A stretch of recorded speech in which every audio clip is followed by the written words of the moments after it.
They told me to focus on the game and keep my lifestyle off the field. But being gay isn't a lifestyle, it's who I am. I didn't just fight for a place on the team. I fought for my right to exist. My name is Daniel Rivers, and I was born with cleats on my feet and a dream in my chest. I grew up in a town where football meant everything, where boys were raised not to cry, to hit hard, run faster, and never back down. By the time I was in 7th grade, everyone knew I was going to be someone.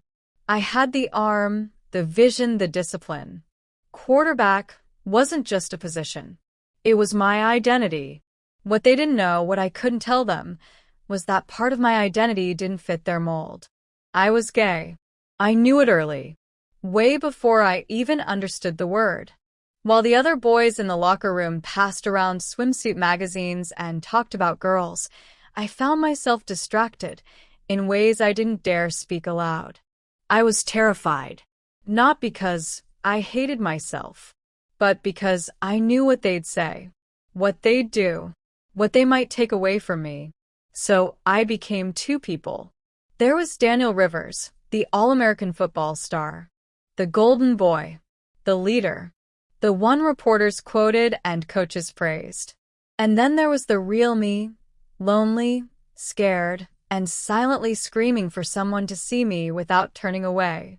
My senior year of high school changed everything. Corey James transferred to our school mid-year. He was quiet, kept to himself, but there was something magnetic about him. He didn't talk much, but when he did, his words mattered. We started hanging out after practice, throwing the ball, listening to music, talking about nothing and everything. One night, we stayed late in the field house, just the two of us. He looked at me and said, "You ever feel like you're wearing a costume?" I didn't answer. I just leaned in and kissed him. It was soft. It was right. It was real. For the first time in my life, I felt whole. But peace doesn't last long when you're living in fear. A week later, someone saw us. I don't know who, but suddenly, whispers filled the hallways.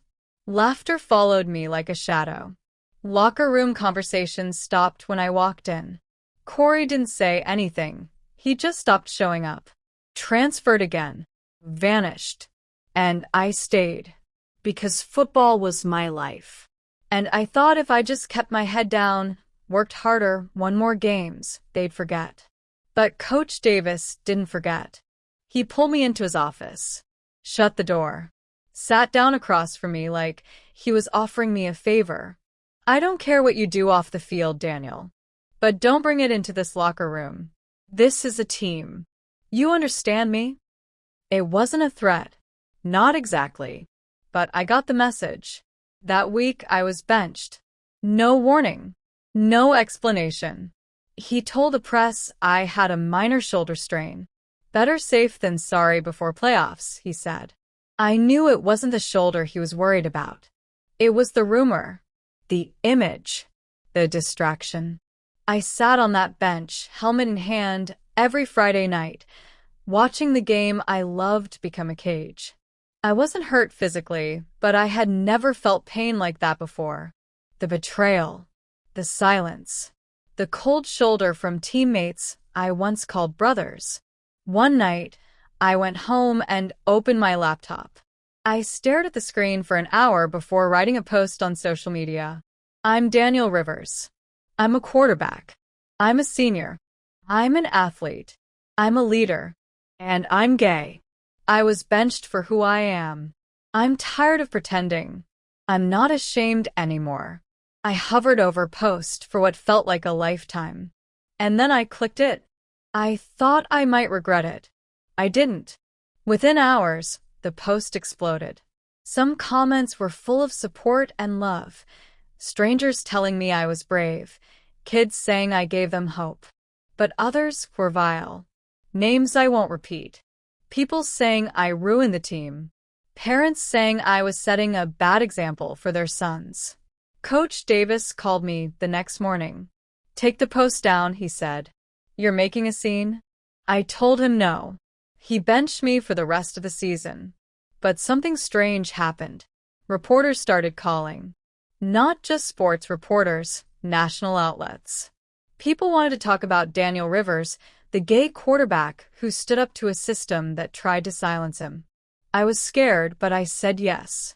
I shared my story, not to get attention, but because I knew someone out there needed to hear it. Because someone out there was me. A few weeks later, I got an email from a college up north. Coach Langston. He was openly gay. He said, "You're not just a good athlete. You're a leader. We'd be proud to have you." I transferred. New town. New team. New beginning. And for the first time in my life, I played free. Fully me. I ran the plays I wanted. I laughed in the locker room without watching my back. I wore rainbow laces on game day. We made it to the playoffs. Then to the finals. Then we won. When that final whistle blew, I dropped to my knees, tears pouring from my eyes. Not because we won the championship, but because I finally won me. Years later, I published a book called Benched for Who I Am. I never expected it to do well.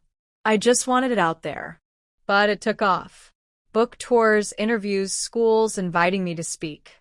I started a foundation, Rise Above, to support LGBTQ+ youth in sports. One day, after a talk at a college, a student came up to me crying. He said, "I was going to quit football. I was ready to walk away. And then I read your book. And now, I feel like I can breathe again." That moment reminded me why I kept going. Why I never backed down. Later that year, I got a letter. It was from Corey. I watched from afar. "I saw what they did to you. I'm sorry I left." That kiss under the bleachers, it changed my life. You changed my life. I'm proud of you. I finally came out too. Thank you for being brave for both of us. I cried when I read it. Not from sadness. From healing. Because pain doesn't last forever. But truth does.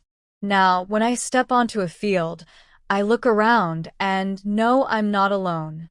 There are more of us now. More Daniels. More Corys. More who will never have to choose between the sport they love and the person they are. I still get messages from young athletes every week. Some afraid. Some hopeful. Some just saying, "Me too." To them, I say, you are enough. You are strong. You are worthy of the game, of the win, of the love, of the light. You are not a distraction. You are the heart of the team.